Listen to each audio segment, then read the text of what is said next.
Hello, Rachel. Hello, Ryan. How are you doing? I'm here. So you are here. Yeah? You can confirm that you're right here, right now. Yeah, I'm not right here yesterday. So you're not lost. No. We found you. Yes. Rachel is not a lost tale. Mm-hmm. She's in fact a found tale. We know where she is. We know what she's doing. She will give us even more details on things, but you're doing well overall. Positive feelings, happy vibes. I'm indifferent. My gut feeling says maybe. Yes. How are you, though? I am doing spectacular, Rachel, but also a bit sad. It's the two S's there, my favorite SS. The end of an era. Yeah, sad I'll and ignore your satisfying. SS joke. Thank you.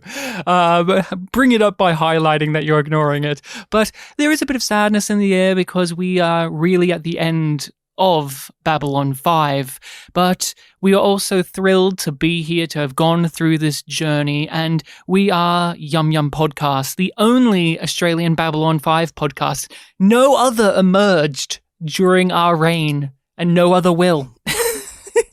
So confident. We poisoned the well, just like the Druk did to Earth when they plagued it. And I'm sure that storyline got wrapped up beautifully. That was one of the tales that was lost over time that we just didn't get a conclusion to. Resolved in Crusade. Oh no, I Rachel! haven't watched it. No, Rachel, they never resolved that in Crusade. They didn't get there. No, they had to I do know it. that it's Rachel, not. they couldn't. I know that. Rachel, they didn't have time. They had to do an X-Files parody first, okay? And that's not a joke. That did happen. But we are YumYumPodcast for what reason, Rachel? What is the sublime reason? And you have to clearly spell it out because we did get a comment on one of our Reddit posts saying, I was a bit confused. So please clarify. No. This is your last time, Rachel, for it. It isn't. You're going to do it hundreds more. No. We have guests. I can make them do it. Oh, okay. So Rachel let the cat out of the bag. We are, in fact, joined by some guests who we have not seen in quite some time. Thus, they deserve to share the Yum Yum story. Oh, of course they do. People have heard it from me. And they are sick and tired of you. They're like, no more Rachel, only guests from this point on. And these are people we haven't had on for quite some time. In fact, when they were on, they offered you an open invitation to come onto their podcast to show the pure yum yum of yourself. And I still have that invitation, but it's moldy, it's crusty, it hasn't been used. I can't see the name of the people who sent it. It's covered in dust and grime. Well, can you read? I can see little A and big N. Oh, is that their names? Yes, we are in fact joined by Alan and Magellan from Chatz, a television podcast. Hello! Hi! Good evening. Welcome to hell, the space below space. Oh man, you know there's a third space, right? Oh no! There's also hyperspace. There's hyperspace and there's quantum space. There's so many spaces that we can be a part of. But before you tell us a bit more about yourselves, could you please, as experts in podcasting, people who know the art and the craft so well, people who give such wonderful pieces of advice, could you please advise our yumlings out there, what is Yum Yum all about? Okay, well, do you guys know La'an from Star Trek Discovery? I do not know La'an. I know her from Strange New Worlds. Yeah, I know Commander Narn. Commander Narn from Star Trek Discovery. I love La'an. That's why I mention her. Commander Narn from Star Trek Discovery. The character's name is Narn? Like the Narn? No, Narn like the bread. Yeah. Oh, Nan. Sorry. Yeah, Narn. Sorry. Accent. That was a genuine misunderstanding. I have an East Coast accent and they're Australian. There's no R's here. Oh, okay. Yeah, right. Not a single R to be found. Anyways. There is in certain words like arse. That's true. you asshole. Yes. Thank you. My heart goes out to you. Anyways, Naan, she's witnesses a horrible event, and instead of being normal and reacting to it, to a bunch of people being killed, instead says, yum yum. She's a pure sicko, and that's the energy that we're here to bring on Yum Yum 5. Is that your understanding of Yum Yum Magellan? That's Alan's expert opinion, but we also heard some misinformation in there, and we don't like fake news on this podcast. So how about you? I, having never seen Star Trek Discovery, my take on it is it's just what the two of you say to each other when you're about to record. Like, you're so excited. And you say, "Ooh, Yum Yum podcast!" Like it's like we're having. I like that forward to version. this experience together. So that's what I always thought the name meant. Some animals have mating calls. We have a podcast call, and it's Yum Yum, and that's why we named the podcast after it. But you have your own. It's Chatz, a television podcast. Tell us a bit about the podcast. What's happening? What are you up to? And what have you been doing since we've had you on the podcast last? When you were here previously, Warren Keffer was still alive. Oh, no. Oh, R.I.P. R.I.P. Wow. That's sad. Oh, go for it, Al. Yeah, you do the... Thanks, Pop. Yeah, we're two best friends who've known each other since middle school, and we talk about TV 2 episodes a week. And currently, we're in a season of chats called Couch Madness, where every week we pit 2 shows episodes against each other, and we decide which one will move on. And whatever wins the entire bracket of shows is the show that we're going to cover in its entirety. We just finished round 1, and we have some very, very hot matchups coming up very soon. Shows like Quantum Leap, shows like Stargate SG-1, and Heroes, and more. So that's what we do over at Chatz. We've been doing it for 8 freaking years. We just cracked our 8th year. And we really love doing it. We hope that you give us a listen if you like us on this. It's cold. Dear Lord, that stench. Knocks you back on your heels, huh? 2 feet that way, 72 degrees. Drops another 20 right there. His cell's up here.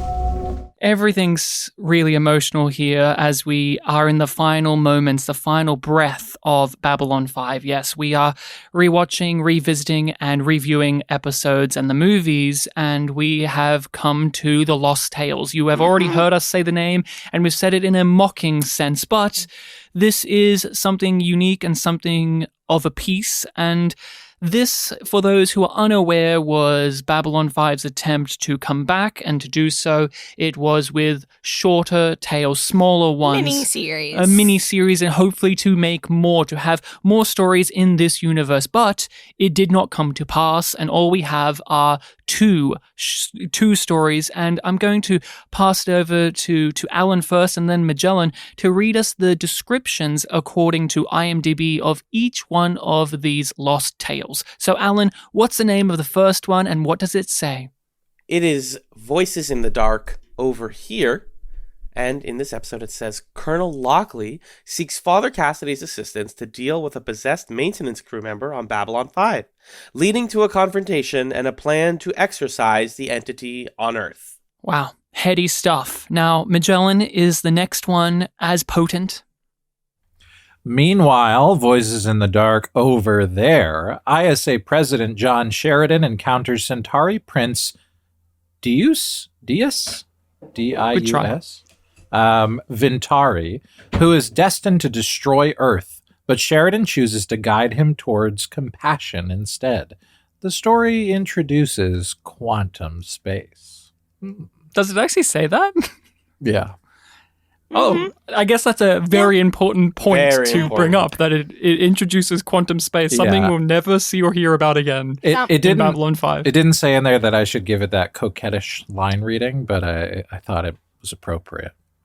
It was appropriate. Now, The Lost Tales, I gave a little bit of information about its origins, what it was supposed to be, but let's go over our relationship and history with it. Has everyone here seen these before, or are aware of them, or did know what they were getting into? Now, Rachel, you have been on this podcast since the beginning, of course. Yes, I have. So we all want to hear what you have to say first. I'd never watched it before. I knew its reputation. And I thought it wasn't that bad. What was its reputation in your eyes? That it was trash, that it was a wet fart to end this franchise on. Like, it's not good, but I was afraid of it. And that most of those fears didn't get validated. outside of those expectations of quality, what did you think the Lost Tales would actually be when you sit down to watch it? What would unfold? I didn't think it would be about an exorcism. I didn't peg that part. Didn't think that it was gonna take that approach to dealing with faith, which has been an ongoing theme in the show. Mm-hmm. We have soul hunters in the second episode, for Christ's sake. But I didn't think we would have a priest doing an exorcism or contemplating doing one. More that's the thing. Contemplating doing one. We don't actually have one. Whether or not this individual has the markers of being possessed, which, you know, apparently it's only been like 100 or 200 years since the last documented one. So I do appreciate that you are again telling us what you didn't expect rather than what you were expecting from the Lost Tales. I wasn't expecting anything. Like I was like, I don't know what this is. I know that people don't like it. I know that people trash it. And it's just... I was expecting it to be bad. I was expecting it to be bad. Now, I'll throw it over to you first, Magellan. Tell us a bit about the Lost Tales from your point of view. How have you been with this? Have you seen this before? You have covered Babylon 5 on the podcast, but refresh us all about your journey with these Lost Tales. Yeah, so when we covered B5 on Chatz television podcast, we did the whole shebang. We covered all of Babylon 5, the show proper. We watched Crusade. We watched all the movies. We watched this. And our episode on this came out. It was the second to last B5 episode we did. And then the last one was kind of like a, summative synthesis of the themes of the show, discussion. We went to Applebee's. It was a whole thing. And I listened back to our conversation about the Lost Tales, just the beginning of it, to try to put myself where I was 4 years ago when I watched it for the first time. And I was angry. I was just like there was grumpy about it. And I think part of that was just like the frustration of having watched this show that I love, like slowly deteriorate in quality installment after installment. And it's like not a fun thing to watch at the end of a binge of Babylon 5 or of an extended, like, we're going to really invest in this and go through it over the course of a year and a half and, watch it episode by episode. So when I first watched it, I was definitely coming from the perspective of somebody who was like deeply immersed in Babylon 5, cared a lot about it, cared a lot about the plot of the world, the rules of the world, the themes of the world, and saw this as like kind of a flippant return to those things. And having some distance from it and having not really watched a lot of Babylon 5 in a while, and also having gotten my own version of this in the form of The Road Home, which when I watched that, it was like, okay, that was bad, but I'm glad that I got to revisit that place. This felt similar to me, where it's like, this is inoffensive at this point. Like, I'm not angry anymore. I like visiting Sheridan and Lockley and B5, and there's stuff here to be enjoyed. So I'm not quite as mad as I used to be about the Lost Tales. Are you still mad, Alan? Were you ever?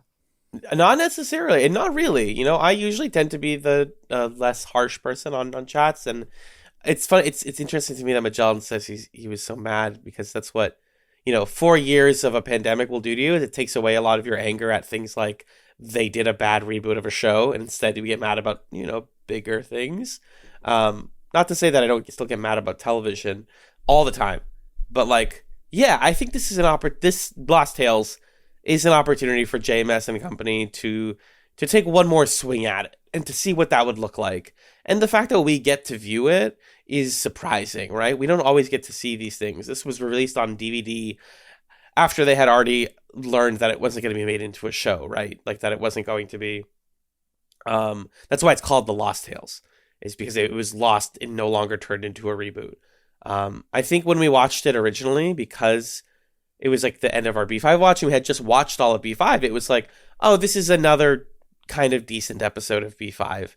But I think, yeah, if you had gone from the late 90s, finishing Sleeping in Light and whatnot, and then you had seen the sort of degradation of the brand, as JMS would say, you know, the more side stuff that came out, the more he felt like the story got deteriorated.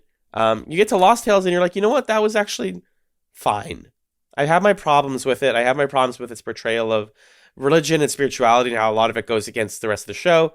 I can see where the huge holes in the budget and ability to get the cast here are and to build sets. But like, overall, I don't find either part of this particularly amazing or disappointing. It's fine. So I was there at the dawn of the third age of mankind. Of course not. But I was there for this. This came out, and before it even came out, I had heard word of its production, of bringing certain cast members together, the potential for more, and then the not potential for it, and then eventually it came on DVD, and I possessed it, and I owned it, and I watched it, and I've never watched it since. It was a single viewing experience, and it has lingered in my mind for all of these years as a sadness, as truly pathetic. That's the word I've described it, is pathetic. I did feel the anger that Magellan went through as well.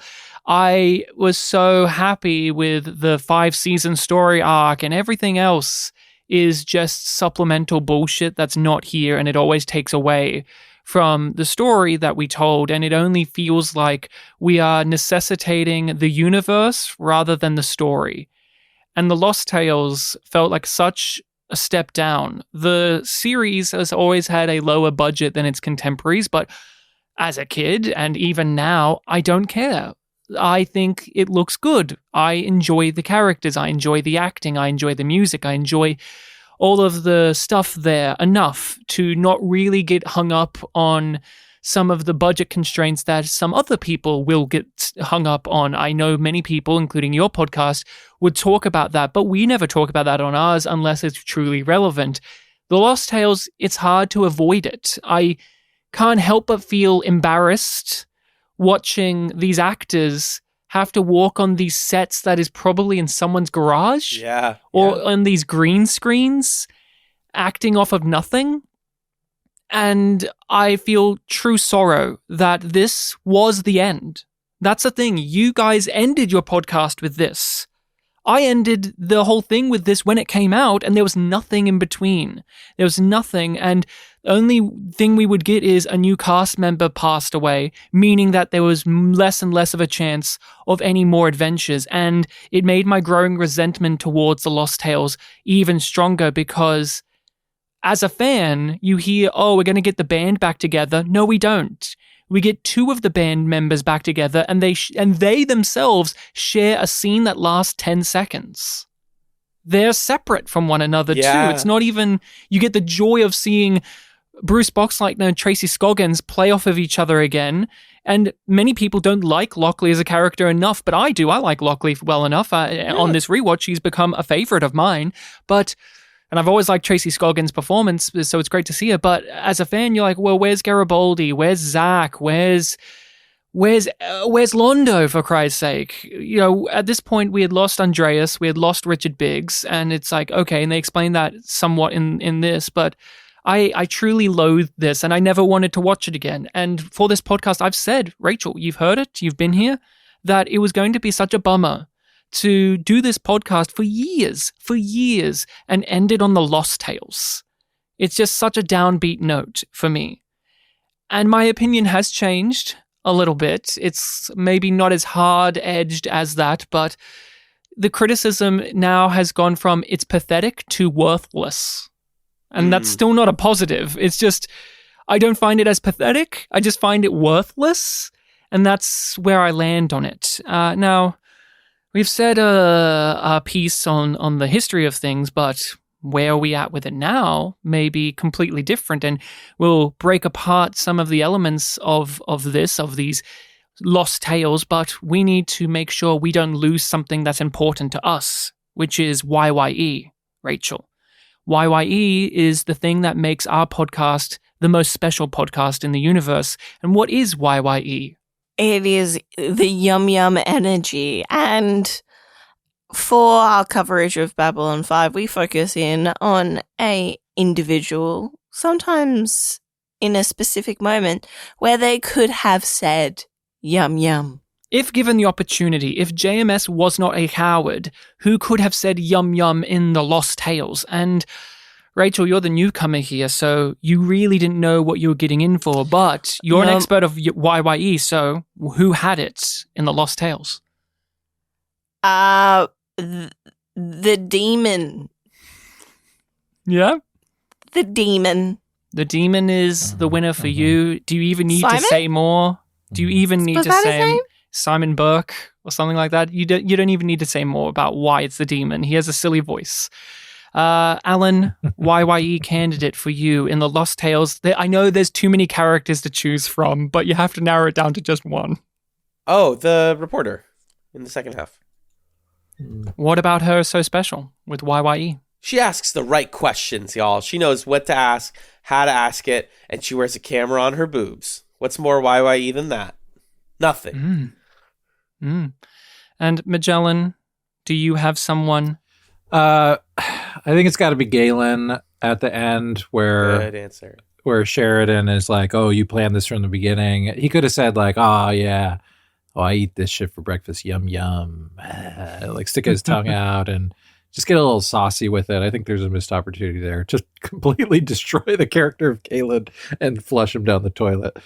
And, an odd moment of restraint for a techno mage. But I also have to side with Galen on this too, because he does have a line that could have ended with yum yum, which is the I'll give you a peck on the cheek in a manly sort of way. Yum, of course. yum. Yum yum. He uses his Shakespearean delivery for it. But we also have to remember yum yum was a moment that came out of nowhere. It made no sense. And Galen, it's too logical. It makes sense for him to say it. I have to give it to that one security guard that was guarding the demon. Every time he talked, I kept pointing at the screen going, does this man know his lines? And does he know that he's about to say yum yum in this scene? I hope he does. He just had such a quirky, bizarre, just out of this left field energy. Did you give him the sedative? The doc and I loaded him up with enough tranquilizers to knock out 5 guys. But he's pretty strong. I figure you got 10 minutes before he's out like a light. Good. God damn it. How many times is this show allowed to take a swing? Because it's not just, the Lost Tales. We now have The Road Home. But before this, we had Legend of the Rangers. We had Crusade. We had A Call to Arms. That's like 4 or 5 attempts to bring this show into a new age of storytelling, into something different than what was the main series. And Rachel, as we reach the tail end of this all, as this is our last proper thing to examine, what do you think about just that? Because rarely do you get to see a show, especially one that isn't as top dog in the field, to get so many chances. It's weird. And it's weird how each of them failed in a different way. But also a similar way. Yeah. This is the most different of them, I feel, because it's so small scale. Like Legend of the Rangers, Crusade, and A Call to Arms all did the exact same thing, which is, well, we wrapped up the story. What now? Oh, an ancient alien race has come to fuck up humanity, and we have to get a ragtag group together to overthrow them, and they become a found family along the way. Lost Tales doesn't do that, and nor does The Road Home, so there's something there at least. Yeah, but they're all failed pilots, but like in a different way. Like the Lost... No, like the Ranger one is like too much of a pilot. The first one is like, it's like I'm forgetting the name of it. A Call to Arms. A Call to Arms is like a Babylon 5 movie and also a pilot to Crusade. It's so two just like, things at the same time. Just like it doesn't quite do either thing well. Rangers sucks as a pilot. And then this one, it didn't even get off the ground enough to fail. Magellan, Alan, you guys have covered a myriad of shows that are very popular, ones that are not, but is it strange to you that Babylon 5 has been afforded the chance to return so many times over, and not just that, but it has always failed? You know, there is still, in theory, a reboot that was being worked on that went into a production freeze for multiple reasons. And I think Babylon 5 got its arc. You know, we watch a lot of reboots and a lot of reunions and stuff over on like our Patreon and stuff. And they all make me very tired, right? And like watching this one from the aughts is fascinating because it's like we weren't drowning in reboots at the time, you know? But now we're super duper drowning in reboots and it's exhausting. And I don't know how much I could get excited for a B5 reboot. And like you said, they've had the chance to do it. What would it even be? Yeah, I mean, I think it's a couple things that are creating this sort of perfect storm. I think part of it is just like it's so good of a show and so finished of a story, while at the same time like doing what all good stories do, leaving a couple doors open so that you know that the world continues. That like when you first hear, oh, there's more Babylon 5, you think, oh, great, yeah, I really loved that, and I left it feeling a little bit unresolved or ambiguous or whatever. But like that's good storytelling. That doesn't actually mean that there's another installment there. It means that you cared about something, and it's hard to say goodbye to things or to accept that things are over. So that feels like part of it, and maybe that's kind of the echo chamber or the feedback that JMS or whoever gets from the fan base of like, there are people out there who want more. And then, you know, I think there's also kind of a market thing here of like Babylon 5, you know, looks like a Star Trek and sounds like a Star Trek and smells like a Star Trek. And couldn't we just do Star Trek stuff with it? Like there seems to be a kind of vacancy in how much has been pulled out of that franchise, because it's like, oh, it's a big thing, space, you know, there's aliens and stuff, 5-season show, there are fans of it out there. There's got to be gas in the tank for us to do a spinoff or a reboot or a movie, and for people to like it. But I think Babylon 5 has, to me, never really been about its world or its universe. Like that, to me, that's why Legend of the Rangers was underwhelming, because it's like, I don't really care too much about fleshing out other things here. I don't really care about in Crusade, like the Technomage lore. Babylon 5 is not a lore show to me. It was about the station. It was about the station and the people. Like, it is about the station, and it's not about the station, but like so much of it is centered around that. It was a place. It was a place, and it meant things to people, and it was pivotal to all of these intergalactic things. And each of these shows is just like, and now we're just going to focus on this little part of it. Well, the thing is, Magellan can say it wasn't a show about lore, but that's for you, it wasn't. For other people, it very much is. Because it's a series that has so much scope to it, but the thing that it's touted for was it was planned ahead of time. It was storyboarded. It had this arc and this arc and this arc all thought out. And these trapdoors. And he did it. He did the stuff, and there may be leftover material that didn't make it into the show or things changed, but for all extensive purposes, he did the stuff, and all of this never justifies overcoming that barrier of, didn't you complete the story? its own existence. So they take this step of making it smaller scale and making it focused on characters. And instead of worrying about the lore or the universe at large, they will touch upon those things. They're going to come back to what made something like Sleeping in Light the most important thing, which was the people that we spend time with. What are they up to now? And I think for any nerd out there, those things hold a lot of weight. I mean, look at the state of Star Trek, in which we have a Star Trek Picard television show because people just love the character of Picard, even though his story was wrapped up. Like, we did it. We did the thing. He joined the poker game. That's all you need. But no, we need the movies. No, we need a Star Trek Picard show. Or look at like other entry points like Star Wars. It's like, we're going to have a Boba Fett TV show because fans love that character, or any of that. And it applies here to Babylon 5 as well, in which, when I was a kid, I wanted to see more. I wanted to see my friends again. Like, that's how you look at it. But then this was where I got disillusioned with that as like a young guy. I was just like, I don't want this. You can't go back home. And then it was a 1-2 punch of like a few years later, of course, Battlestar Galactica did the exact same fucking thing where it's like, here's Battlestar Galactica's The Plan. And it's just some of the actors in the woods talking. And I was just like, sometimes when you wrap it up, it's wrapped up. You don't need to come back. But The Lost Tales does make the brave effort of trying to utilize JMS's skills as a writer, focusing in on dialogue, on theme. And Rachel, what did you think of just that? Because you were very tired of how the spin-off entry points were just, here's a ragtag group of people having to contend with an ancient alien foe that they had never heard about before, or we hadn't heard about before, and it's unlike anything else. It makes the shadows look weak.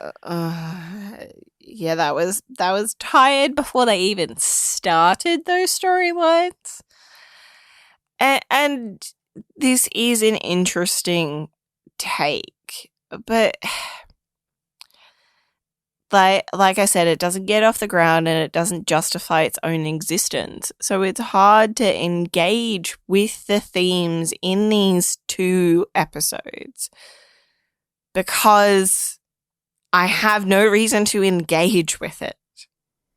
What about it do you think is just the thing that makes it? Is it just we've been here for too long? Yeah, we've been here for too long. I know that it goes nowhere, and it doesn't feel like a continuation of the themes expressed in the main series. It feels like we did these themes. What else can we do with it in this world? So here you go. My friends back on Earth don't understand why I'm still here, and I could be at a comfy desk job or commanding a warship. I'm here because this is my home now. And because when the darkness comes, it's good to know you're standing in the one place where the lights are always on.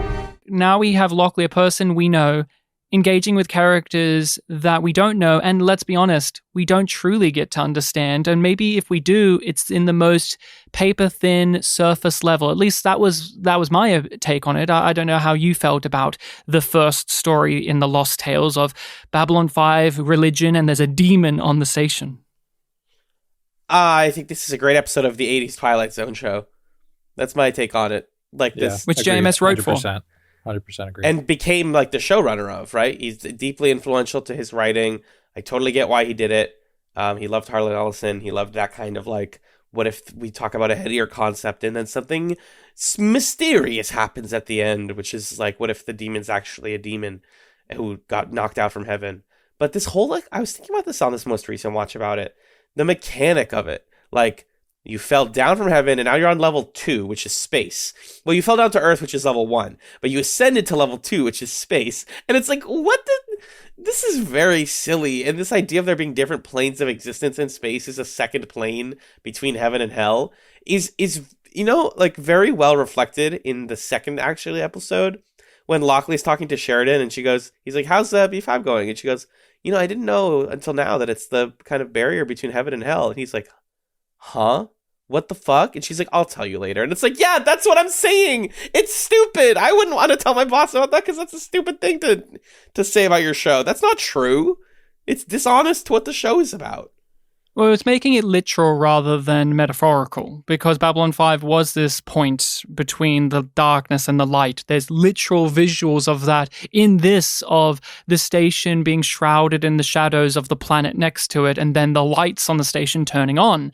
And Lockley's speech at the end about being out there where the lights are, it's like, yes, yes, yes, but then the actual demon plot is like, no, let's literalize it as much as possible. It's like, no... Buddy, we don't need to do that. Rachel, you're a fan of demons and stuff. Did you get a kick out of this? Did you like this? No? No. Like, Moving on. it's, yeah. Nah, yeah. There's just not much here. Like, we are connected to this character that is being possessed. We get told what he's like. We don't see what he's like before his possession. We get to see him scream on the ground. Yep. We see that. The classic B5, a strange man is on the ship. Yep. So I don't feel anything in particular for him. I have no reason why the demon picked him. Because he's innocent, apparently. Yeah. I don't think any security officer is innocent. Was he security or maintenance? Who cares? But like the point is, you don't feel it. You don't have any frame of reference. Yep, and it's just like, oh, they put a effect on his voice, and now he's scary. Ooh. When I do acting, one of the things that they tell you is do not over-enunciate to try and sound profound, to try and sound more villainous than you need to be. And that's like one of the big lessons of this, which is they fail at that understanding. This actor, he's like, I know how to play a villain. I shall talk like this throughout it. But I felt the same way as you. Demons are old, so they talk. And they're posh. We all know demons are posh, but I like the idea of it because it's a classic Babylon 5 thing of what happens if there was a demon on the ship? Oh, isn't that scary? But we reveal that it's maybe not that. Like we reveal it's something else, something better, something grander, or maybe it's something more innocuous than you may be expecting it to be. But they don't do that. They just go, yeah, it's a demon. I think my feelings about, I have like kind of mixed feelings about it. That have to do with what I was speaking to earlier. And just to be clear, when I was talking about like B5 is not a show to me where the lore is the most important part. What matters to me in B5 and what upset me about this episode initially is that like that 5-season arc and all of the like story elements that were a part of that were really important to me. So like the Shadow War stuff and what the Vorlons and the Shadows represented and, you know, the history between the Narn and the Centauri, like all of those things were really important and were like woven into and infused into conflicts and stories that were individualized by the people that I cared about on Babylon 5. And I think to me, that's distinct from something like Star Wars, where you walk into the cantina and there's like 10 guys with different tentacles and you're like, I need to read every Wikipedia article about every one of these cats right now and learn all of this like ephemera. But I think, you know, what makes something like The Lost Tales difficult is because JMS like used every piece of what he built to feed back into character stories, and those character stories were consequential and had long-lasting impacts. You can't just like go back to the sandbox and play around the way that this episode wants to. And I had to really is a very important part of this. So I had to like, I think initially when we're doing this demon stuff or whatever, my reaction when we first watched it was, well, wasn't Kosh Jesus or something? Didn't we already kind of decide that human religion was altered? Yeah, Yes. altered and manipulated by alien forces. And so it was hard for me to watch an episode at the time that was like, no, okay, but demons are real. And with a little distance from it, I kind of enjoyed that idea that the demon is putting forth of God put demons here in space to re-invoke fear in humanity so that they would return to worship him. This kind of like fire and brimstone, the essence of religion or a belief in God is motivated by the fear of damnation. And that was a pretty interesting concept to me watching this back, that I enjoyed chewing on. And I actually liked the moral quandary that puts the priest in, of like, do you want to be the guy that gets, billions of people to convert to Catholicism, but you have to kind of sell out in order to do it, and sacrifice an innocent soul to do it, as well as your own. Right. And that was like a dilemma that I found interesting, and I found, quite frankly, a lot more interesting than would you kill baby Hitler in the second half. Like, I thought over there was kind of trivial, to be honest. But then I was bummed out to see that by the end of the episode, the resolution is, well, God wouldn't challenge me like that. You're just lying and you're bad.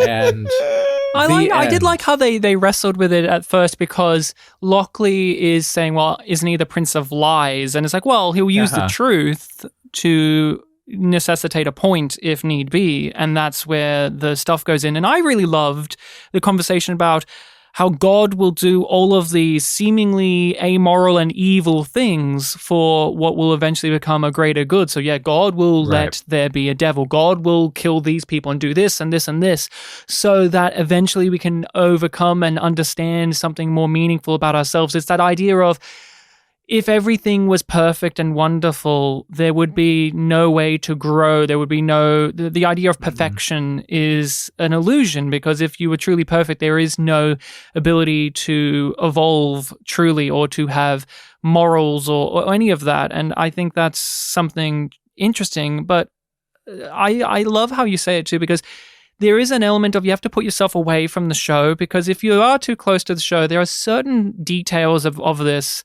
that just don't ring true to what we watched for 5 seasons on end. Like, Rachel and I were talking about, with a call to arms, that it really feels like JMS gets real squidgy with the details of things. Like, oh, the Druck now act like this because, well, we need them to act like that. But wait, you had a whole season saying that they wouldn't do this. Well, actually, it's capable that they can. And I kind of feel the same with how religion is handled, such as, they have said explicitly that although we went to space, there were some who lost faith, but faith was still an everlasting, is still a presence, that there were still religions.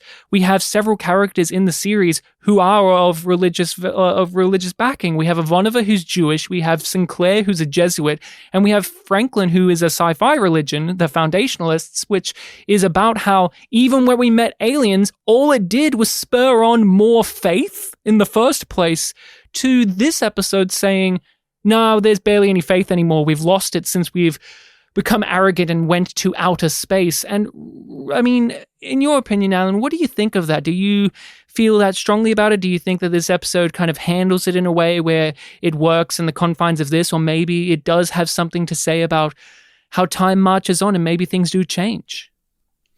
I think this is like my least favorite thing about the Lost Tales, is because I think that Babylon 5 as a show handled religion so well. It's the thing that differentiates it from your Farscapes, from Star Trek, is it's a show about faith versus science and how those things can exist in harmony.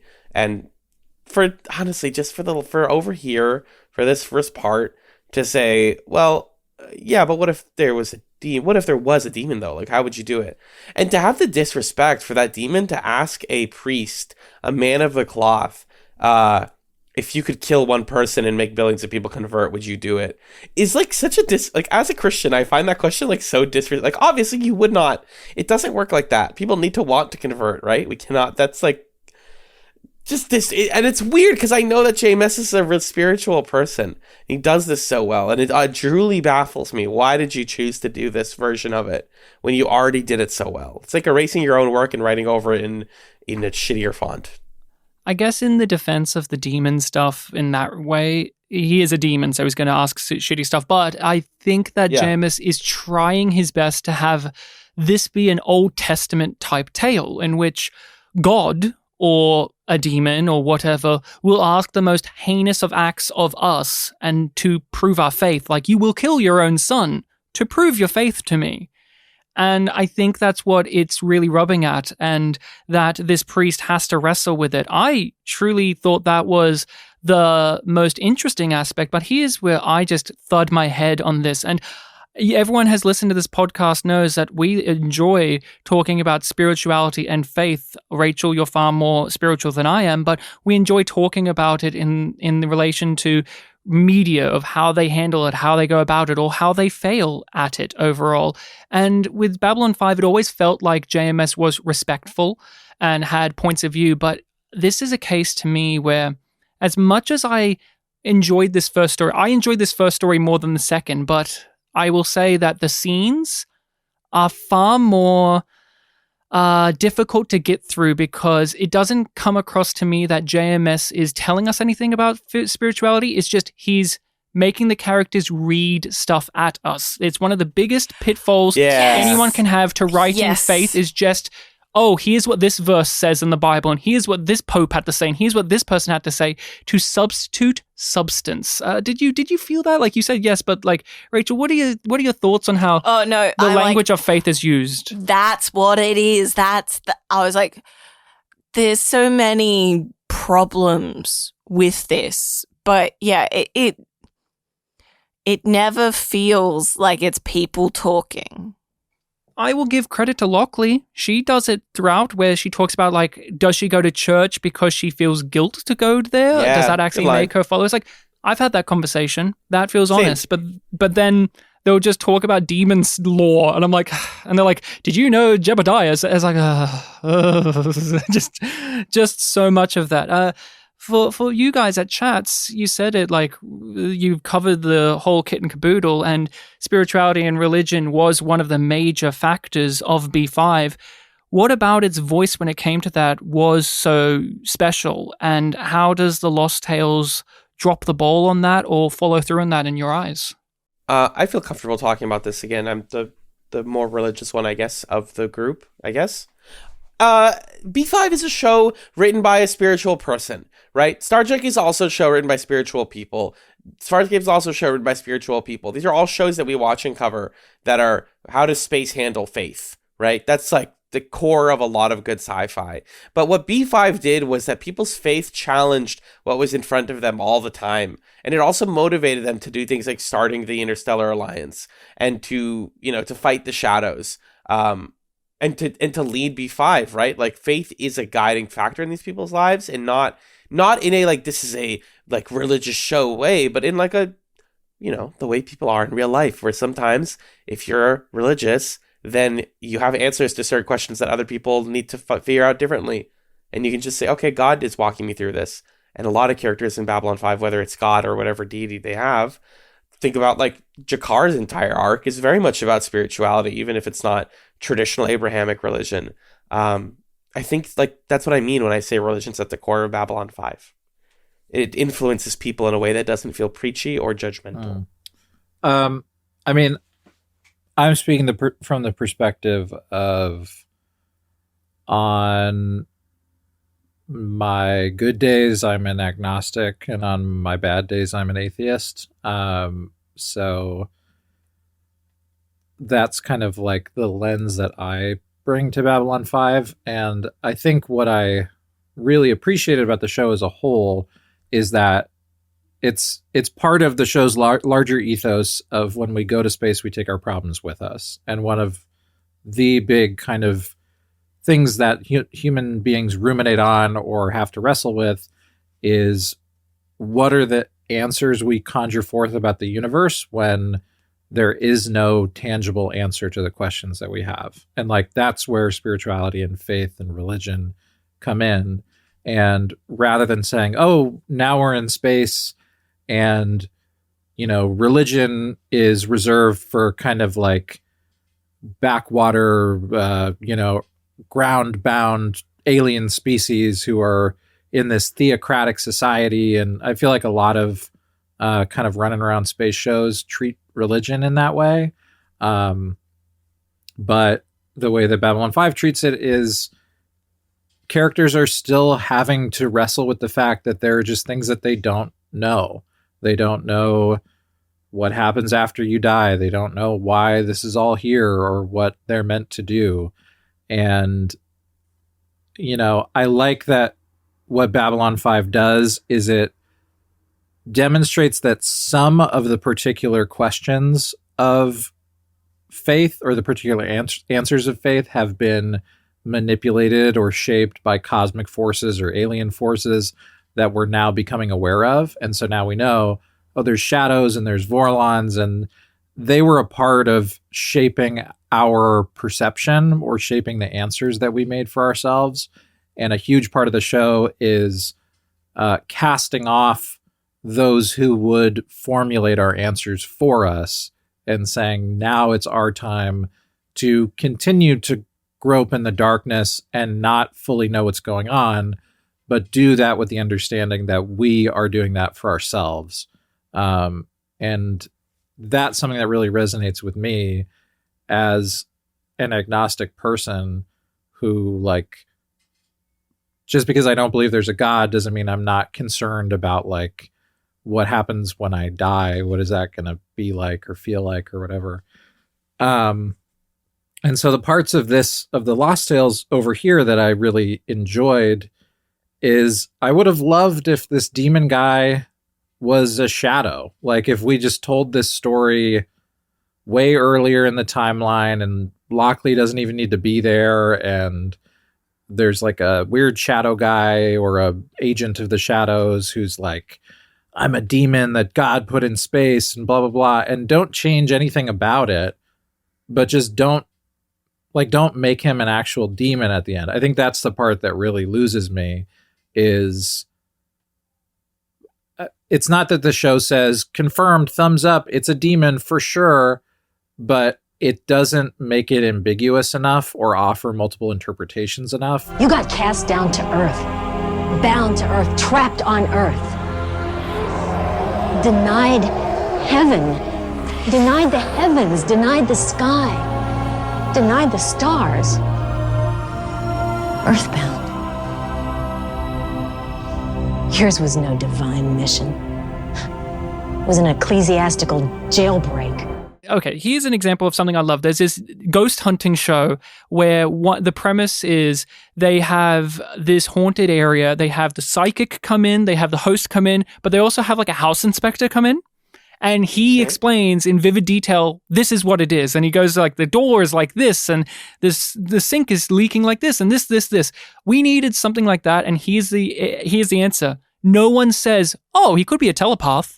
This could all just be tricks of a telepath. This is a universe where they exist. This is and that's all I kept thinking during every single act of show of force. I'm a telepath can do that. A telepath can do that. Hey, in fact, why don't you bring in a telepath to scan him, and maybe you can have a conversation with three characters of the priest, Captain Lockley, who's in the middle, and you have the psychic, who is obviously trying to look at this from a more analytical lens. But no, they don't reference any of that because JMS wants it to be, guys, it's a demon, and I'm using a demon here to have a conversation about faith. But the thing is, the conversation about faith isn't always at its sharpest. I truly loved the ending with Lockley giving her speech about why she's still out in the stars. Yeah, and that was beautiful. And how this encounter has really made her feel deepened by this. And I'm like, God, I wish that this monologue Felt earned. was preceded by something as heavy as what she's saying.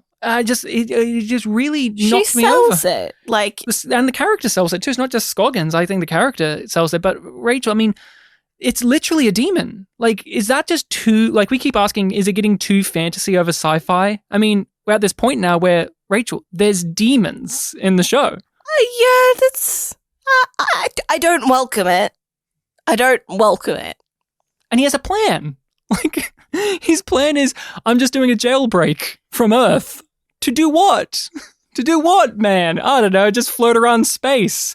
And there's a theme between the two stories, which is that of choice. The demon says, here are the choices. Artificial dichotomies. Here's the choices that you were offered. And just like with the Shadow War, how it ended, they say, our heroes say, no, there's another choice, which is I don't have to choose your choices. I can choose my own. And Lockley says, we're just going to take you back to Earth. You clearly don't want to go back there. There's nothing in your rules that say we can't just take you back there, bitch. Which I do enjoy, but damn it, it's just too tidy. I do appreciate it in the second part when it is brought up. It sounds like an absolute fucking joke, which I felt when I watched it. But here's the thing. I think I like this one more than the second story, even though the second story, I think, is paced so much better and has such a more clear tone. I just like the idea of this more than what we get in the second. Yeah, this one's ridiculous. The other one is a very familiar tale in lots of ways. It's like kind of a new spin a little, but it's just like, and I know this thing, and I know this thing, and I know this thing, and it's very comfortable and a well-trodden path. Well, how about you start the path for us? So what is the second story in more detail, and how do we start it? Who is the old, familiar Babylon 5 cast member / face that we get graced with in this? Is it Lockley again? No, it's Sheridan. Lockley does appear, and we get that really brief scene with the two of them on a green screen. So bad looking. Yeah, that's pathetic. Here's the thing, that's just straight up pathetic. Isn't it sad that so much TV does look like that now? Yes. You can always tell. It reminds me of Sanctuary. The show where they had no sets. It's all green screen. Yep. Yeah, it reminds me of like Arrested Development Season 4, which I said in the original podcast as well, but yes. It reminds me of like shows made during the lockdowns where they have to film everyone separately and green screen them in. And this is obviously... It's a Zoom call. It's a Zoom call. It's a Zoom call. But Rachel, tell us about Sheridan. How happy were you to see old man Sheridan with the grey hair, the goatee, everything? I miss the beard. I prefer the beard. Alan, Magellan, do you prefer... What level of clean-shaven to beard do you like your Sheridan? I personally prefer full beard. It's hot. Yeah. He's it's hot. Are you saying that as bearded people or people who have had full beards? Are you anti-goatees? I had a goatee in college. I'm not surprised. Briefly. And I turned it into a chin strap beard, which was even worse. And that's on my college ID. And then I finally shaved it for a long time. I actually just saw somebody this week who I haven't seen since college, and she was like, "Oh my God, you grew a beard." And I was like, "Yeah, that's my whole personality now. What are you talking about?" I have a beard and a podcast. Catch up to my level. No! I did make a joke about, like, I don't tell people when I first meet them that I do make a podcast because it's like an automatic red flag. Same about, like, I do improv. Oh, of course. Automatic red flags, but... That was an important thing to note. The level of facial hair for Sheridan is a marker of quality in different people's eyes. I am perhaps clouded because we did The Road Home earlier, which is, again, a return of characters and actors, but in my opinion, JMS may be a little bit sloppy with some of the things, may not have the firmest of grasp on the things that he used to. I've said that as time marches on, he gets less hard edge and cynical and more romantic and sweet and syrupy, but he has never lost, nor has Bruce, the voice of the character of John Sheridan. I fucking loved all of the ISN stuff because it's Sheridan. That's Sheridan. He's just just pure Sheridan. He's such a piss baby. He's always complaining. And he hates the media. He's always just such a fucking idiot about things. I love the little details about his life at this point that come through. Like, he only gives 2 interviews a year and the reporters never come back because he clearly has a plan. Yeah, he clearly has a plan to make their lives miserable each time. And for this one, it's hyperspace. Quantum space. Where he makes her vomit and or shit her pants. I don't know which. She gets something on that dress and probably on those boobs. And it just feels like this is a cycle that he does to get what he wants, which is less time giving interviews. And it's just like, you're the fucking president. Shut the fuck up. This is what you signed up for.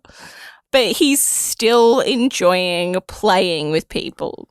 Also, maybe I enjoy the ISN part because it's so unhinged. The writing is so fucking insane. Like, the whole... it feels like JMS was very proud of writing it that way. Like, it does not feel like characters as much as it feels like JMS is here. Again, praise. I feel like this is Sheridan. Like, I never lose the track of, this is Sheridan, but it's so bananas. Now, Chatz, you obviously have done The Road Home as well, and you guys weren't fans of it, but that's also a very much a Sheridan story, Sheridan-centric, and this one is the Sheridan-centric. I mean, he's our lead guy, but what did you think of this story and how it opens up? Because it does lead you down one road and then go somewhere completely different. Like, when I was watching it, I knew that the Prince thing was going to happen, but I honestly thought, is this going to be a whole entire interview with Sheridan? Like, it's going to be a two-hander where it's these two talking. But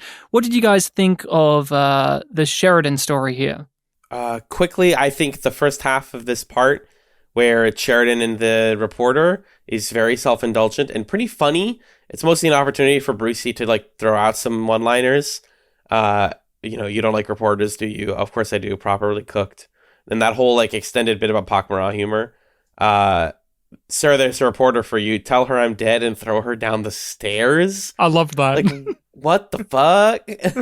And all of that. And then the second half I find completely unnecessary and kind of cringy, to be honest with you. This like, would you kill Galen? I'm Galen. Would you kill baby Hitler if you could? Sharon's like, I don't know. I don't think I would.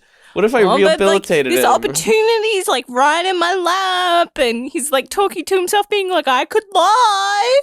I could totally do it. I could totally do it. Me, John Newcomb Sheridan, have a problem with killing now, apparently. Ooh, blah, blah, boo. I killed my ex-wife who was a victim by nuking her in the face. Now I have a problem with killing a future evil. Yeah, it's totally what it is.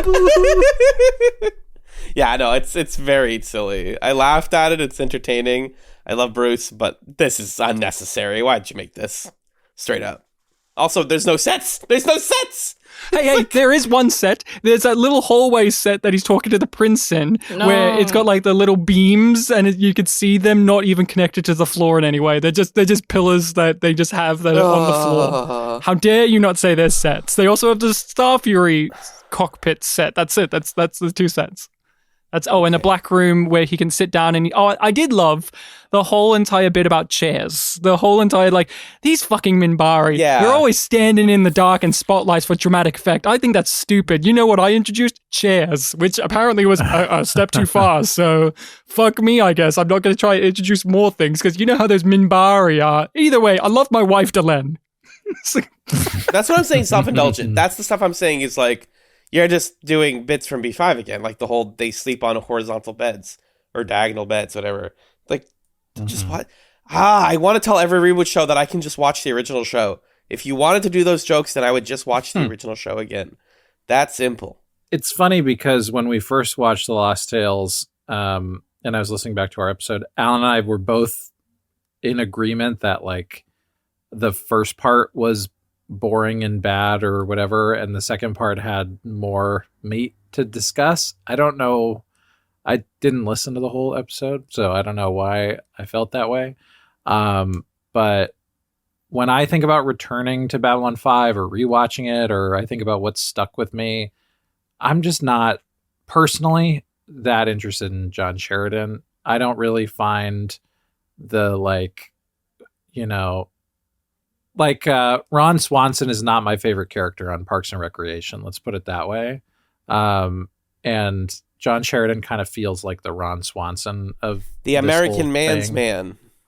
Yeah, like that archetype is kind of boring to me. So like I enjoyed his grouchy jokes, but at the same time, dude, you're a public figure. You're like the leader of this new government. You can't complain when somebody brings you unpleasant news about a situation you have to deal with. He's been at it for 10 years. He's been at it for 10 years. It's not even just new. Step down. Like, if you don't want to do the job anymore, if you want to be the kind of grumpy former protagonist living in a cabin Actually, somewhere. he does. We know this. Look, if he wants to be Luke Skywalker living on a fuck me off planet drinking milk, then he can do that if he wants. Is that what you're saying, Magellan? Yeah, and honestly, if Galen came to him and he was old and drinking milk out of a tit or whatever, I would be here for it. That would be a great episode of The Lost Tales. It would be a swing. No, please. But I don't know. I find Sheridan. I think Bruce Boxleitner is hot and charismatic and gives the lines well. I think some of the lines are funny. To me, it's just like hearing him describe Peter Jurasik's performance as Londo Mollari. It just makes me wish that Londo was here or that this was a Londo story. When people laugh, sometimes they laugh from a little back in the mouth. You know, that kind of fake laugh? Londo, he would laugh from the bottom of his shoes up. Yeah, I hear he doesn't laugh much anymore. The idea of, hey, Sheridan, is it in your nature to try and change someone else from being evil? It's like, yeah, it is. There we go, done. Like, it's not... And even at the end, he's like, you knew I would do this, wouldn't you, Galen? It's like, yeah, I knew too. From the very beginning, why waste time? And so I'm not focusing in on it, and what I'm focusing in on are these details that don't add up, or the production of it, or acting, and it just makes me more and more angry. Not interested enough to forgive any of the problems. Here's an example of such. I am not interested really in talking about the prince. I'm not interested in talking about the dreams. I'm not interested in talking about him being adopted and if Sheridan can change him and if he actually has changed the future and whatnot, because it's all a given. And it really doesn't add up either with what we've seen in Deconstruction of Falling Stars or in Sleeping in Light. I think in Sleeping in Light, we would have known if Earth got fucked in the ass later. But here's just something that I can't get over is they just throw in little things such as Veer is a killer now, by the way. Did you know that? Yeah. Veer killed my dad because he's power hungry and evil, and the episode never disproves that. It never goes out of its way to say otherwise. My theory was that it's Cartage's son, and it slowly gotten out too. That Veer was the one that killed him. But he was... No, but the thing is... Cartagia was emperor. His dad was second in line for being the emperor after Londo. Then he got killed, and now Veer is top dog. Like, that's how it felt. I don't know. Like, but here's the thing. All I know is when that conversation happened, I got angry. I'm just like, stop shit talking Veer. And then Sheridan's like, Veer's one of the nicest guys I know. And like with the Londo comment, I just smiled and went, I wish he was here. Boy, wouldn't it be great if Veer was on this ship right now talking? I miss Veer. He's one of my favorite guys. Oh, well. Veer is not here. Veer is not here. And just other things like, Sheridan talks to Galen and they're in the green screen space and it looks bad. It makes the prequels look like gold. The Star Wars prequels look even better. Rachel, what do you want to say about this one? Like, what do you think about the concept even of it's evil baby orphanage. Yeah, that's what it is. The card game, Evil Baby Orphanage, the card game made by it John Green? Like you shouldn't kill them. It was mainly Hank. Any weird business venture, it's probably Hank Green. You killing them bad, letting them become evil bad, abducting them and changing their future. Okay. And it's just boring. We're not going to see any of it anyway. Like, what in this episode does Sheridan actually do to challenge the prince's points of view other than taking him out for a Star Fury ride? It's just like he sort of, acknowledges that it must be a bit shit to fear for your life constantly. And Veer's a great guy. Like Sheridan does things that are not just for himself from the prince's point of view, but from our point of view, they are selfish. Oh, the Centauri, they are selfish culture. No, but and Sheridan is selfish too. Because Sheridan is being selfish. The prince just doesn't know that that's the motive behind these actions. He hints at it like, oh, you're trying to take an advantage here. And Sheridan says, well, let's let life show you otherwise. But he's right. Like, Sheridan is inherently only doing this because he's trying to make sure that a future bad doesn't happen. And I wish that the stuff talked about that more. Like, if Sheridan's struggles are like with what Lockley said about going to church. Like, am I doing it because it's actually something I'm supposed to do? Is something expected? Am I a follower? Am I a believer? And Sheridan's just like, I'll do the right thing because I can't be a killer. You know, Sheridan, he can't be a killer now, guys. He can't do it. He just can't do it. Sure, he made Mr. Morden a crispy guy, but he just can't kill people now, okay? And this is what we were stuck with. And I'm glad that I didn't have to live in that space because, like, I've only watched The Lost Tales after I've watched The Road Home, which for now is the last thing. Magellan, you very much don't seem a fan of this central concept. It's funny that the idea of what happens if there's a literal demon on Babylon 5 is more appealing than what if Sheridan had to contend with the choice of doing a moral good, but it would cost him his own sense of personal moral, or biting the bullet on what could be the destruction of the human race to make himself feel good on a moral level of, like, he's basically having to choose, do I, like the priest, do I kill someone and benefit the whole, but I'm also hurting myself, or do I benefit the whole, and so on. Like, it's weird that pretty much all of us here are against what sounds like a more heady concept out of the two. Why doesn't it really come together? Well, I think in the first episode, it's the conflict is like essentially the same, which is also what makes the Lost Tales a little underwhelming, is you have two halves that are, it's like an anthology show, but every installment is the same plot. You're just doing it with a different character or rearranging the stakes or whatever. But I think in Over Here, it's more closely tied to like a character's belief or a larger theme. And it's also just more interesting as a sci-fi concept.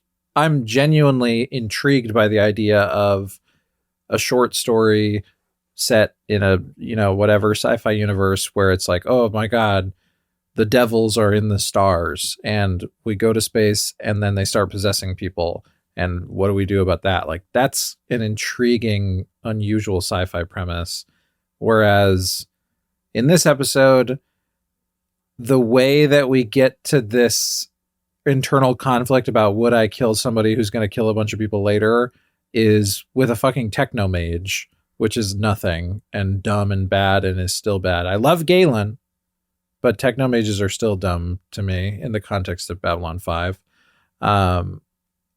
And then, like we were saying, and like you were saying, Ryan, I don't think of Sheridan as somebody who has this like deep-seated thematic conflict over what it means to kill necessarily. And maybe there's something here that could have been drawn on a little more about, like, he's a father now, and what does that mean to him?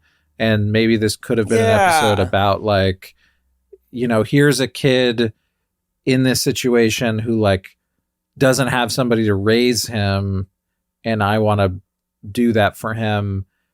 And that would have meant something more. But as it stands now, this feels like a very abstract thought experiment that you kind of like discuss and debate and laugh about. It's like a trolley problem or something like that, instead of an actually meaningful, thematic, characterful decision. That's how I felt about it.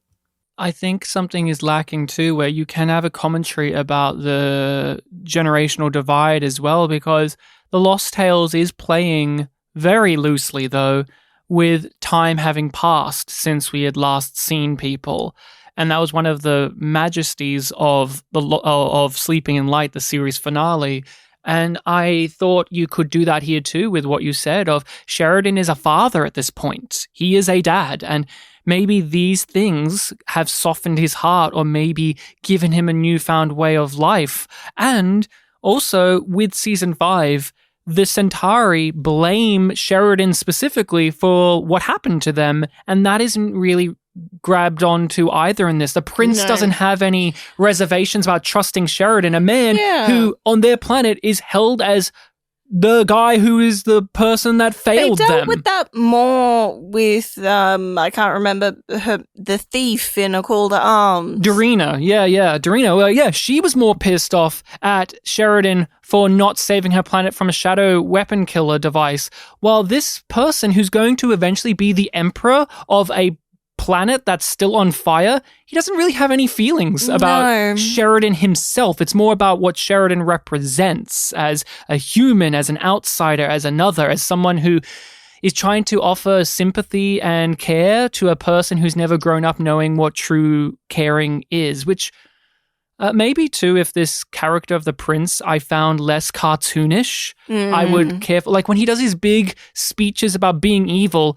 I actually had to pause and go, you know, evil people don't always do, like, I'm speechifying out loud about how evil I am. Like, you have to be at a certain point to get those monologues, and you're not there, honey. You're not there yet. It's too Machiavellian, and it just never felt real to me. Like, you can have more subtle ways of showing, like, bigotries and fears and hatred, but this guy just does like the classic I'm a super villain monologue where I'm just going to tell you how evil I am and you can't change my ways. And then Sheridan will say, but have you thought about driving a Star Fury? And then the kid will be like, wow, you've really made me lighten up. Yeah, it's just like Sheridan activates this kid being a kid. When that day comes, there will be a reckoning the likes of which has not been seen since the early days of the Republic. And that will be just the beginning.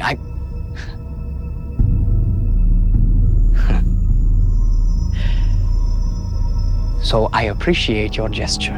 As bad as the Lost Tales can be, or as misguided, or as cheap, or whatever it is, or these several attempts to bring Babylon 5 back, you do have reminders that this is created by people.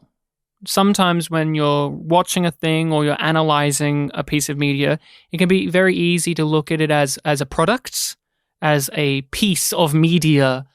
But this, even outside of those moments where they reference why they don't have certain cast members here, there is this overwhelming sense throughout all of this. And it does well up a bit of tragedy for me of that this is made by someone in particular with JMS and with Bruce and Tracy. And he directed this part, right? He directed one of the parts, yeah. But that this is a passion project, that this is made for love, as well as trying to bring back what is basically JMS's magnum opus of television. Because it could be very easy to look at the Lost Tales as a cash grab of like this cynical attempt to bring back a thing that doesn't need to be brought back. But it cannot be denied that even as clunky as it can be, there is a heart at the center of this all. And now, Rachel, I think it's time to do our spotlight section where we talk about an actor or actress that appeared in the given thing. This is our last spotlight. Yeah. Very sad. Yeah. And we are taking a look at the actor and performance of Father Cassidy, who is portrayed by Alan Scarf. Alan Scarf has one of those faces where I instantly recognized him as, oh, I've seen you in a Star Trek, or I've seen you in some science fiction show, and I was so thrilled to see that I was correct. He has been around the block, and The Lost Tales is really the last project he did when it comes to stuff that you would find on IMDb. He does a short film after this, but The Lost Tales is where he wrapped up his career when it comes to film and television and media like this. 85 credits or so on his IMDb. And well, he's mainly a theater guy. You can tell. I can say that with a smile. You can tell. But to go over the performance, Alan, what did you think of our priest here? What did you think of this actor's portrayal of this character? I think he's got a great voice. He's got a great screen presence. He very much fits well as the priest in this. I thought, yeah, this is a believable character. I wasn't like enamored with it, but I thought it was an above average quality performance for this role. Rachel, we've had to see Babylon 5 bring in many characters similar to this. Yes. What do you think of what Alan Scarf offers up here? I think he's fine. He's fine. He really gets into it at certain points. It definitely has that vibe of the performer is relishing in having this dialogue. Maybe I'm the big softy here, but I thought he was fantastic. And there is a curve I'm working on, which is you can tell he's a professional. You can tell that he has done this many times over. I think that you don't question that with the script he's given, he's adding the right amount of weight to it. I liked how patient he was in his conversations. He really did feel contrast to the performer of the demon. Oh, yes. And although, yes, we say he is a theater presence and he has this gravitas and voice, what I lingered with was the much more the silent moments and his hushed tones when talking to Lockley. He really acted like he was with a person in a room just talking, and that's high praise because I kind of got over him being in a rinky-dink set where there's a piece of pottery on the table just to be there because we're filling out the set.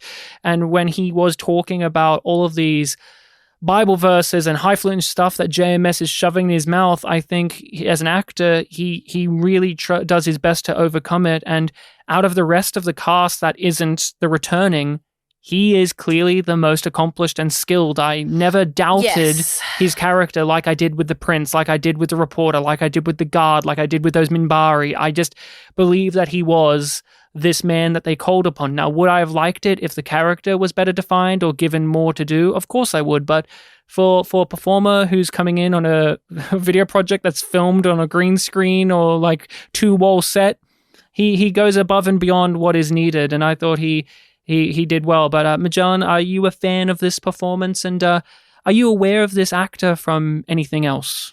I enjoyed his performance. Yeah, I think there were definitely moments in Over Here where it felt like, this is something that I would have rather read than listened to and watched somebody say, because it was a lot of pontification and, that kind of thing. But I thought that he sold the character pretty well. I enjoyed watching him when he was like, hey, I'm going to go in there and talk to the demon. I was excited to follow him into the room and see how he was going to handle the situation.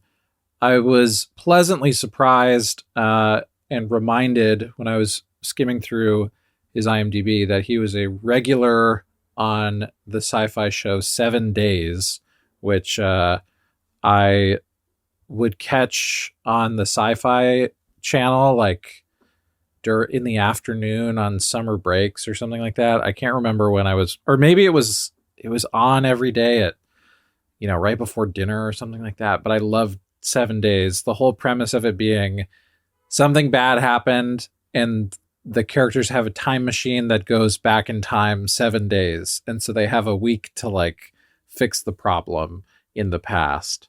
And he's in the show. I couldn't tell you a single character's deal or who his character was, but knowing that he was a part of that project, I was like, oh yeah, that's my guy right there. It adds a level of credibility, like, oh, he's done this genre before, like he's a mainstay in a series, and you will pilot that one day, yes? Yes.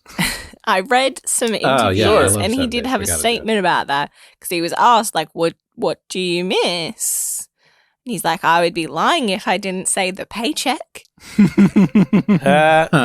a steady paycheck. He's never done anything that big in his career ongoing, like 66 episodes he's credited with. I've never seen 7 Days. I didn't even know the plot. I know that poster. I always see it because when you're looking for sci-fi shows, like science fiction television shows, 7 Days always pops up, and it does have an alluring poster. But yeah, it's pretty mediocre, to be clear. Like, it's not like an amazing show, but it is a perfect, this is a show I found on cable And whenever I see it on cable, I'm like, oh my God, I got to watch 7 Days. Yeah, So it's a past the time show. Yeah, you watch it to pass the time. Yeah, exactly. Now, Rachel, are you familiar with Alan Scarf? Have you seen him in anything over the years, over his big roster of work? Like there are plenty of things in his record that I'm like, oh yeah, I've seen that or I know of that, but nothing that I was just like, oh, with him in that. I was just like, oh yeah, he would have been in that. There are certain actors that you can just see from their face that they are a character actor who has been in a show you have watched over the years. Oh, I'm not surprised to find out that this actress was in Gilmore Girls. I'm not surprised to find out that this actor was in Melrose Place or Beverly Hills 90210. Or I'm not surprised to find out that this director worked on Star Trek. And there's just so many of these. And Alan, is there anything in his work that you just snapped your fingers at and went, oh, I saw him in this, or I know him from this? Well, of course, I noticed that he was actually married to one of the one of the Klingon sisters from Deep Space Nine and TNG, Barbara March, who I believe was Lursa, and that's pretty awesome. And they had a kid who's also in theater, which is pretty great. In terms of stuff that he did that I recognized, I've heard of Due South. I've heard of The Outer Limits. Does that count at all for anything? But he was in TNG. He was in TNG. He was a couple different characters, right? He was like a Klingon and Vulcan? Admiral or something. I can't remember. Yeah, like something or other. He was in Data's Day, and yes, he was in Birthright Part 2, where he was a Klingon, and he's sitting next to a stinking Romulan, and they're doing shady shit together. Yeah. I want to be brief here. I want to shout out the last thing he was in. Hastings Street. You guys looked at that and you're like, oh, it's like some short film. Are y'all familiar with what Hastings Street is? No, of course not. Fair. It's a short film that was made in 1962 by a guy named Larry Kent about a young man that after being released from jail struggled to adjust to a normal life. The audio for the film was lost, and in 2007, Alan Scarf and a bunch of other actors dubbed over the entire movie with the original dialogue. Well, that's so interesting. So that they could release it. That is interesting. He's done a lot of these shows. He did Kingdom Hospital, which is like the Stephen King hospital show where it's like, hey, let's do a hospital where there's a lot of Stephen King spooky stuff. He did Stargate Atlantis, of course. He did Andromeda, which for Star Trek fans out there, you know the history of that. It's like Gene Roddenberry connection, and it's Kevin Sorbo as your sexy lead man, and it's a very weird little show, but it is one of those that is in the sci-fi canon on TV, and he was in Star Trek Voyager as well, and he has done Highlander, but I know him for something very important, which is Quantum Leap. He's in an episode of Quantum Leap, and I love Quantum Leap. He's in an episode where Sam travels into the body of like a detective, and the twist of that episode is, for some inexplicable reason, and this does happen to Sam in many episodes, a few episodes I should say, he keeps getting the memories, the active memories of the person he's leapt into. Most of the time he's leapt into someone and he has no clue of anything. This is one where he keeps having these traumatic flashes of the person he's inhabiting. And it's a question of, is the person he's inhabiting trying to get back in, or is it that they've suffered some horrific event that is giving Sam PTSD? And this guy played like the doctor that he has to talk to and the doctor that he works alongside of. And I instantly went, that's the guy. I know that face. I know that voice. He's in and it's a pretty good episode of Quantum Leap. Not one of my absolute favorites, but I like when Quantum Leap takes those interesting swings. And he was in a Columbo episode.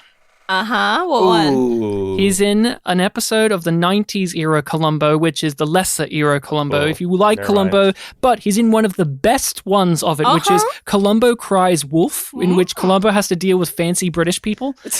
And he is one of the fancy British people. He's a sir, but he's British Canadian. Here's the most important thing about Columbo Cries Wolf. The killer, and it is the one of, if not the best killers of the 90s run, is Ian Buchanan, the actor who's known for playing Dick Tremaine in Twin Peaks. Sorry, I choked on my spit there for a sec. Also worth noting, other thing that Alan last name is Scarf, did. That's incredible that I just learned while Googling. He was on Sequest DSV, a recently covered chat show, and his character, Dr. Ruben Zeller, was made into an action figure. So there is an Alan Scarf action figure out there. I hope he owns Let me it. get one. And for all I of do. those into cheesy, bad, fun movies, he's in one of the best, worst movies, which is Kathy's Curse. Kathy's Curse is a Omen type ripoff, an Exorcist type ripoff, but it's very, very unabashedly British. And the opening, just watch the opening of it, in which the abusive husband makes his wife drive out of the house with the Kathy in the back, and they get into a car accident and die. It's one of the best pieces of media ever, in which this man with a big mustache, which is not played by Alan Scarf. Alan Scarf plays a different character later, who is a family that moves into the haunted house. This dad with a big British mustache says why he's leaving the mother to the little girl, Kathy. He just goes, because your mother's a bitch. Because your mother's a bitch. It's just I incredible. have two things that I want to mention before we move on to ratings that I discovered when reading various interviews with him. And I just thought this was cute. One is that he didn't really know anything about Babylon 5 before he landed this role. And the JMS basically just handed him the role after seeing his demo tape. That's how it works. Sometimes it's just that. And then the other thing that I just found interesting, because I'm like, I don't know if we would put this way. But he was asked, like, you know, what did you enjoy? What did you enjoy about it? And he was just like, oh, the writing, as I've mentioned, the unaccustomed subtlety of it. Of course. That's what I also loved about The Lost Tales. And Subtle. it's so subtle that I'm going to give it a rating of yum out of yum yum. No, of course, I'm going to give this a bad rating. It's a yum. Yeah, it's a yum. Babylon 5 The Lost Tales gets a yum from me. A firm yum. The Lost Tales or The Last Tales? Which one? Both. Both. Magellan, you're the final decision here. You are the final solution. This is Will big, it man. be This is big. Yum or yum yum? I think my ranking on this one is a yum, yum, yum. So he loved it. Ooh, yum. Now, that is all we have to say. There is no next week when it comes to On Babylon 5. There will be a next time for our podcast. We will be going over the series. We are doing a wrap-up. We're going to talk about our favorite episodes, our least favorite stuffs, highlight over the things that we've enjoyed about doing this podcast experience, because, again, we've never had to consume Babylon 5 week to week, and let alone actually have to analyze every single episode of it. And the movies, I know people are crying, what about Crusade? Woo-hoo! What about Hypernauts? Well, yeah, That's what me. about Hypernauts? That's really where I'm at. Like, That's where's Nick. the Hypernaut? Yeah, where's Nick and Pat, the brothers at war, are always crying about the lack of Crusade and the lack of Hypernauts. But don't worry, we will be back to talk about more Babylon 5 next time. Chatz, where can everyone find yourselves? Where are you at online? Where is the podcast? What's going on? Yum Yum Nation, thank you for listening. We are Chatz, a television podcast. Our website is chatspod.com. You can look up CHATZ : a television podcast on any podcast platform, Spotify, Apple Podcasts, etc. That's where we're doing Couch Madness. We're ranking TV shows in a bracket format and figuring out which one's the best. Chatz, a television podcast. Chatz, a television podcast. Check under your bed. It may be lurking in there. If you want to It's find... moist. If you want to find Yum Yum, you can find it under YumYumPod or YumYumPodcast on various social medias. Send an email to yumyumpod@gmail.com or even hit up our Patreon. We have a Patreon in which we give bonus content over there.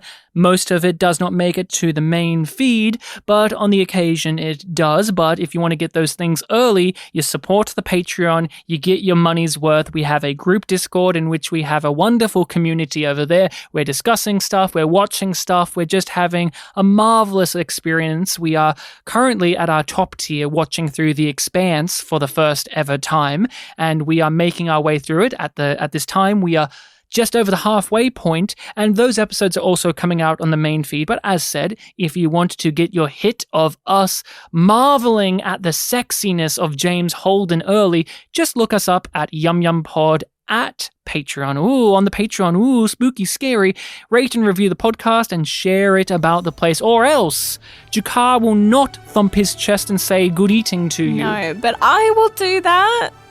I'm getting a bit teary because this will be our second last time getting to say good eating to you. Good eating to you.